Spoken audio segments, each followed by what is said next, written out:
What if the primary threat to American survival isn't a foreign military, but the citizen living right next door? In the next 5 minutes, we are going to look at the specific psychological mechanism currently dismantling the country from the inside out. This collapse isn't about the specific politicians currently in office. It is driven by the shifting psychological state of the voters themselves.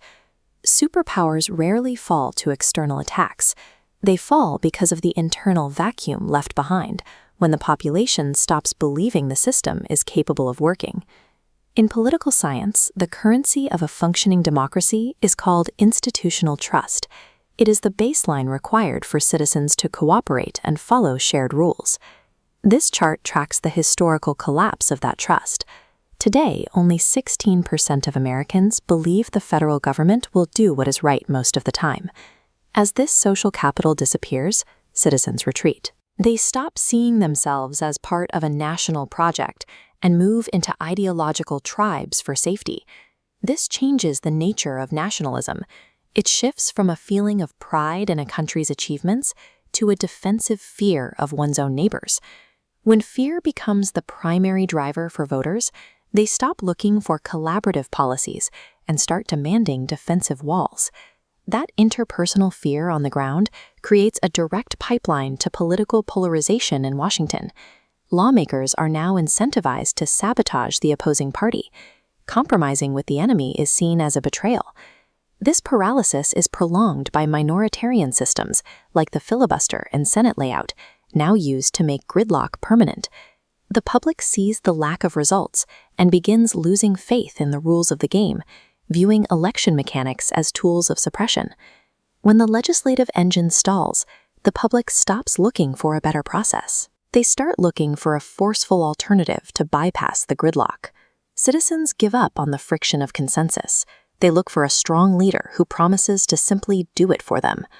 To move past a deadlocked Congress, the presidency has leaned heavily into executive orders, using unilateral power to set national policy. This trend has continued to strengthen across party lines. Each successive administration has taken more authority to act without legislative approval. When power changes hands, the new administration retains the expanded authorities of the previous one. These new powers become the floor, not the ceiling. Once the executive branch absorbs the power surrendered by a fractured public, authority is rarely returned. We can look at VDEM Institute data tracking how democracies transition toward autocracy. This radar chart plots the U.S. against global indicators for democratic backsliding. U.S. scores for media freedom and the rule of law have reached 50-year lows. These metrics mirror the patterns seen in countries undergoing a third wave of autocratization.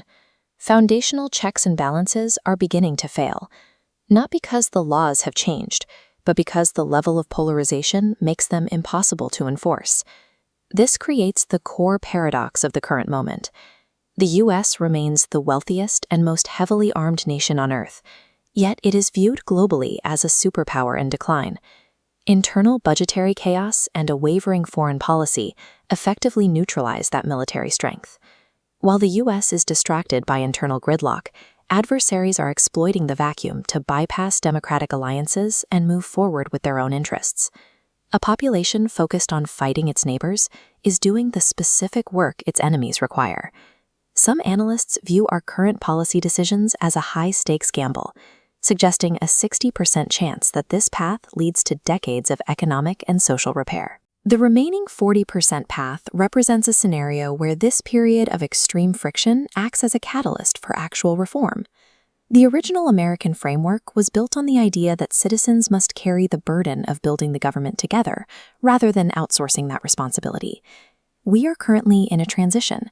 We can either do the hard work of stabilizing the nation ourselves, or we can keep waiting for a strongman to do it for us.